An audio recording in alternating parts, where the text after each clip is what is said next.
என்னங்க, சம்பாதிக்கிறது ரொம்ப கடினமாக இருக்குது.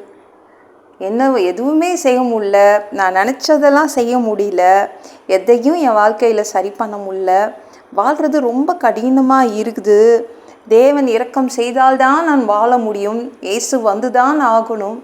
எனக்கு இரக்கம் செய்து தான் ஆகணும். எத்தனை பேர் சொல்கிறீங்க? நம்ம மேலே இரக்கம் காட்டணுன்னா இயேசு ஒருத்தர் தாங்க இருக்கார். உங்களை பார்த்து ஐயோ பாவம் சொல்லணுன்னா இயேசு ஒருத்தர் மட்டும்தாங்க இருக்கார்.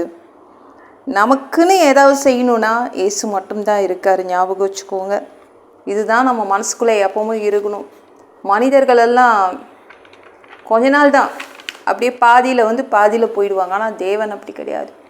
எப்பொழுதும் உங்கள் மேலே இரக்கமாக தான் இருப்பார். இவ்வளோ கஷ்டப்பட்டுட்ருக்கேங்க, யாரும் என்னான்னு கேட்கல, ரொம்ப கவலையாக இருக்கேன், ஆறுதல் சொல்ல யாருமே இல்லைன்னு கவலைப்படுறீங்களா? இயேசு இருக்காருங்க. நான் வியாதியில் படுத்துட்ருக்கேன். மனுஷங்க வந்து எனக்கு எந்த உதவி செய்தாலும் அதனால் எனக்கு எந்த பயனும் இல்லை. இயேசு வந்தால்தான் எனக்கு இரக்கம் செய்ய முடியும். அதனால் இயேசு வராருங்க. ஒரு அப்பா தன் பையனுக்கு எப்படி இரக்கம் செய்வாரோ அப்படி தான் இயேசு வராரு. உங்கள் அப்பா வந்து கொஞ்சம் தான் செய்ய முடியும், ஏன்னா ஆறுதலாக 2 வார்த்தை பேச முடியும். ஆனால் இயேசு அப்பா வந்துட்டாங்கன்னா அவங்க உங்களுக்கு இரக்கம் காட்டுவார், உங்கள் வாழ்க்கையை சரி பண்ணி தர முடியும். அதனால்தான் இயேசு வரணும். நீங்கள் தேவனுக்கு பயப்படுற பயம் உங்ககிட்ட இருக்குதா? அவர் கீழ்ப்படிந்து நடக்கிறீங்களா?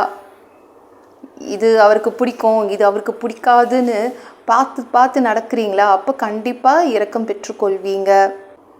இயேசு வந்து நல்லாவே தெரியும் எப்பொழுது இந்த மனிதனுக்கு, இந்த பொண்ணுக்கு, இந்த பையனுக்கு நான் உதவ வேண்டும் என்று இயேசுவுக்கு நல்லாவே தெரியும். முந்தியும் செய்ய மாட்டார், பிந்தியும் செய்ய மாட்டார்.